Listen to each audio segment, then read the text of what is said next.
Hey guys, and welcome back to another video. And today I want to talk about this discussion of the Perseus versus the Polaris. Now, before you hit dislike on this video, the reason why I'm making it is because I saw a fairly interesting post on Reddit. And I thought it was interesting because we all have these preconceived ideas or estimates of what a ship is going to be like when it's in concept versus when we actually get it in our hands. So this video is going to be kind of that summed up into one place, right? So we can have that comparison between what we think we might be getting versus what we actually do get. So again, this video is just speculation, and I want to make it clear that these are just my opinions. I have no intention of offending anybody. We're just goofing around talking about spaceships here. Okay, so in that Reddit post, some interesting narratives kind of moved to the surface and became kind of the most popular ones. And so I want to talk about those narratives. What we're going to do is we're going to go into what I would say is my speculation of what its stats would be. Now, we don't have full stat numbers for the Perseus because it's not out. You can't see it on DPS calculator. So what I'm going to do is make estimations by comparing it to another ship, the Hammerhead. So that's where these numbers come from. These are not real numbers. And you know, what other people are saying is kind of most likely to be the numbers for the ships. The second main thing that I'm going to get into is kind of the roles, right? Because these ships serve very different roles in the game.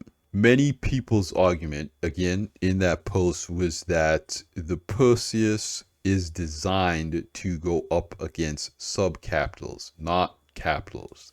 And I think the reason why that role is kind of clearly defined for the Perseus is because of its size and shielding and speed and weapons capabilities. Now you're going to probably, think to yourself and ask your question, what is the point of a ship designed to go after subcapitals to have a size 8, right? It has 4 size 8 guns. What is the point of that if not to fight up against capital ships? So I kind of understand from that standpoint where the confusion comes from. Because if you're going to put the biggest ships, the biggest guns in the game on a ship, right, you would think that those guns are designed to go after capitals, because the way that CIG is balancing guns is that you will need bigger guns to go up against capitals. If your job is to go after subcapitals, well, then you really don't need size 8s. You would need, smaller weapons. You would probably be better off with 4 size 6s because they'll more likely have better, ammunition velocity. The turret will be able to move and rotate faster to deal with the smaller targets. And I think that is where the testing comes into play that CIG has been doing for the ship. So CIG announced that they did do testing for this ship internally, right? And they changed a couple of things because of the results of that test. And we did see the results of some of that changes in the kind of teaser video for aUEC this year, where you could clearly see that CIG has added smaller weapons on the topmost main turret, which the player base is saying now they believe is 2 size 3s.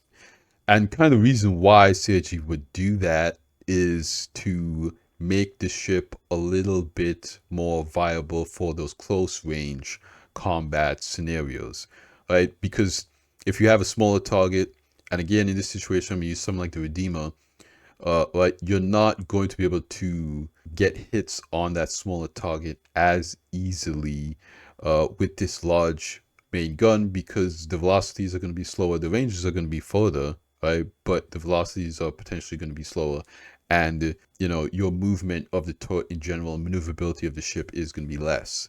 So I think that's kind of one of the reasons, and the addition of the PDCs and more PDCs, right? So if you have, something that is smaller, again, going up against you, those PDCs will kind of be a little bit better of a deterrence to them if they're hitting you with missiles or anything like that. So kind of want to get into the stats a little bit of these ships and kind of compare them, and we'll kind of get back to some of the narratives. All right, so first I want to bring in the Hammerhead to kind of illustrate where I got these numbers from. And so the Hammerhead numbers, I kind of transitioned over to the Perseus. So you have two size 3s here for 126,800 for the HP for those two size 3 shields. So I just carried the same thing over to the Perseus. Total hull HP, almost 300,000. So I just put 300,000 for the Perseus. SCM speed, 160. I made the SCM speed on the Perseus a little bit faster because I kind of feel like it's more designed to get in and get out, whereas the Hammerhead's kind of more designed to be a fighter screen. So I gave it a little bit more SCM speed there. Nav speed, I made the same because really you're not going to be doing combat in nav speed. So I don't think that the developers would put much stock in that. In terms of pitch, yaw, and roll, the Hammerhead is 20-18-30, and again, because it's designed to be a fighter screen, it's going to be more maneuverable. And as many of you guys know, the Hammerhead is one of the most maneuverable ships of its size in the game, and it has to be that way to be able to, roll and flip around and move to get to the fighters that are attacking. So I made the Perseus a little bit less than that. So on the Hammerhead, you have 20-18-30. And on the Perseus, I gave it 18-14-27. Now, the main gun, where I got this DPS of 14,000 from, is that the main gun on the Ion, that's a size 7, right? It is 3,484. So times that by 2 to usually, where if you're thinking how much the DPS scaling is going to be from size 7 to size 8, it's just twice as much DPS just to kind of make things clean.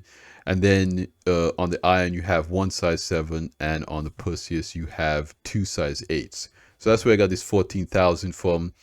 And then, of course, you have another 14,000 on the underside turret. But because of its placement, I don't think that's going to get a whole ton of use.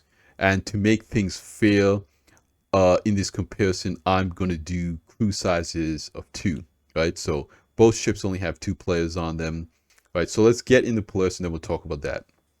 So you have one capital size shield, which is over 1 million hit points, and total HP is 3.9 million. Of course, you have the body and the nose, the vital parts. We're not going to get into all that because at the end of the day, we don't have those numbers for the Perseus. The only reason this number is even on the screen is to kind of show you a comparison in the gap between a capital ship and a large ship. With a large ship, again, 300,000 hull HP versus a capital ship, which is almost 4 million, right? So capital ships have significantly more hull HP. Then in terms of speed, the Polaris has 145 for SCM, nav 940, pitch on roll 10, 8, 14. So the Perseus I made significantly more maneuverable than the Polaris, and again, I think it will be. Again, you're comparing 18, 14, 27 to 10, 8, 14.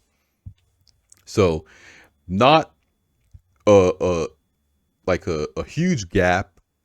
They're still kind of in the same ballpark, but the Perseus I think will be much more maneuverable. And these numbers, again, I got from the Hammerhead. The Hammerhead is still more maneuverable. I think it will be more maneuverable than the Perseus, but I think the Perseus will be significantly more maneuverable than the Polaris. Then again, the main gun for the Polaris is 4,875. And then of course you have PDCs. Now, with the PDCs and the torpedoes, right, the Polaris does have more torpedoes than the Perseus, and they are significantly larger. Much larger, size 10 torpedoes versus size 5 torpedoes. So you're double the size of the torpedoes. Another thing that you have to keep in mind is that the Polaris has missiles, right? You have that missile turret on the back, and then you have missiles on the front. I believe you have 16 size 3 missiles. The Perseus doesn't have any missiles whatsoever. Right now, as we know of right now, the Perseus does not have any missiles. The Polaris has 16 size 3s. And then it has other, again, you have the missile one at the back, but I'm just kind of counting the ones at the front because we're comparing these two ships with a 2-player crew. Now, another thing that was said in this Reddit post is that the Perseus will be able to take out the Polaris turret, and once that happens, it's dead in the water.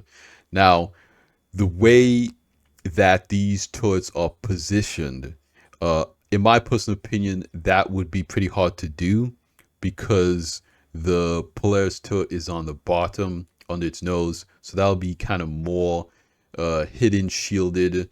You will more than likely be able to roll out of that if you kind of notice that that's what the Perseus is trying to do, if it's trying to go after your main gun to take that out. Whereas the Perseus's main gun is on top of the ship. So for another ship, let's say the Paladin, the Asgard, the Redeemer, those, size ships are going to target that main turret, and they're going to be a lot more successful than targeting the Polaris turret. As a Polaris owner myself, when I've gotten into fights, most people really don't bother trying to take out my main turret. Most people kind of target the rear shields and just kind of, DPSing the ship down. They're really not focused on taking out that main turret because, again, you're going to have to waste time focusing on that when, if you're in a smaller ship, you'll be maneuverable enough to just evade that turret and DPS the ship down. Whereas on the Perseus, someone might decide to target that as, a focal point to disable the ship in combat. So I really don't think that matters very much. At the end of the day, I think that the Perseus turret has enough DPS that it would more likely just go after the Polaris straight on, and the Polaris would just go after the Perseus straight on. Now, the next thing is, people in that thread also talked about the Redeemer being able to easily take out a Polaris, the Paladin, and those types of ships easily being able to take out a Polaris. Now, one of the arguments that were made is that, those ships, strictly speaking, are probably going up against Polaris that are crewed by 1 or 2 people, and more than likely, they are talking about NPC ships that are piloted by 1 or 2 people. And in this scenario, again, we're talking about ships that are crewed by 1 or 2 people. But if I bring in the Redeemer here to kind of make this comparison, it's not really a good point of reference, right? Because the Redeemer will be significantly more maneuverable than the Perseus. The Redeemer's top SCM speed is 203 versus the Polaris's 145. The Redeemer's nav speed is 1050 versus the Polaris's 940, which I would say nav speed is kind of relevant in this situation. But in terms of maneuverability, the Redeemer is 3430 115 versus 10 8 14, right? Again, those numbers are 10 8 and 14 roll, right? Versus 34 30 115. So the Redeemer is significantly more maneuverable than a Polaris. There's absolutely no shot in hell that the Polaris is going to be able to escape a Redeemer. So that's why the Redeemer can easily take out a ship like the Polaris. It is designed to do that. Really, heavy fighters or gunships like these are kind of more geared towards taking out capital ships, right? because they have the DPS necessary to take them down, and they have the maneuverability to the point where that capital ship just can't escape. That's why the capital ships need to bring in fighters to be able to get these heavy gunships off of them. So basically, that's why when I talk about fleet combat, I always talk about the rock, paper, scissors scenario. And, of course, other combat players in the Star System community talk about it, but I don't really think they fully understand why the rock, paper, scissors concept makes sense and works so well, right? Because you have a capital ship. This capital ship is a slow moving brick with a lot of shields and a lot of hull HP, but it's just a slow moving target for the most part. Its job is to bring in the fighters and the smaller ships that can get in and out fast and make things happen, right? Their job is to be the anchor of the fleet. Now, you want to take out the anchor of the fleet because then the fighters won't be able to resupply. They won't be able to stay in the fight, and the war will end quickly. And to do that, you have these dedicated ships to take out the capital ships, these gunships, right? So the gunships come in, they attack the capital ships. The capital ships have the fighters kind of take out the gunships here, and the fighters can't really do anything against the capital ships, right? It kind of cancels out because the fighters don't have the DPS to destroy the capitals. This is a on paper, clear cut rock paper scissors system, right? Fighters can't kill capitals. Capitals can't kill gunships. Gunships can't kill fighters, right? Those kind of ships fall in that range, and it works in a fleet setting, right? And you bring in these specific ships to do those roles. And so you have kind of auxiliary ships like the Perseus, like the Hammerhead, that sit in an in-between spot and kind of fill other roles in the fleet, like dedicated military cargo ships, dedicated fighter screens like the Hammerhead, right? The Perseus versus the Hammerhead is a good matchup, right? Because you bring in a Hammerhead to kind of kill off the fighters. Because remember, the gunships can't kill the fighters, right? And the fighters are being deployed by the capital ships. The capital ships can't really kill the fighters either because the fighters are kind of too quick for their turrets. So in theory, you have a dedicated class ship, the Hammerhead, to act as a fighter screen to kind of slow the fighters down. And of course, the fighters will be fighting with each other at the same time in this fight. But then you want ships that can be deployed to kill those, the fighter screen. So you have ships like the Nautilus that's laying mines, the Hammerhead that's going after fighters. You might have larger, military repair ships like the Crucible. And that's where the Perseus comes in. The Perseus's job is to get rid of the fighter screen, get rid of the mine layer, so it can clear a clean path for the battle group to get through, to break through the enemy's lines and really hit them hardest where it counts. And again, slowly over time, it's going to get more and more like that, right? Right now, we don't have all the ships in that formation to really, feel out that balance. But as we get there, then you're going to see more of those kind of sub roles come into play, where you have capital ships like the Idris and the Bengal, which are dedicated carrier ships that again bring in more fighters. Right now, CIG is just balancing every ship individually on a per ship by ship basis. But again, I think CIG should balance all these ships in terms of their role in the battle group, right? So you make a battle group, you make all the roles of the battle group, and then you balance all the ships for that battle group. But again, I think CIG slowly getting there. And so to kind of answer the question from the Reddit post, will the Perseus be able to kill a Polaris? Yes, undoubtedly there is going to be some Perseus that kill a Polaris or can destroy that ship, but it's not really designed to do that. And you're going to be better off in a ship like the Paladin or the Redeemer to kill a Perseus than you are to kill a Polaris, sorry, than you are a Perseus. You don't really need to go up to a Perseus to be able to kill a Polaris. And the role of those heavy fighters, the Ion, the Inferno, the Stinger, the role of those ships is to kill capital ships.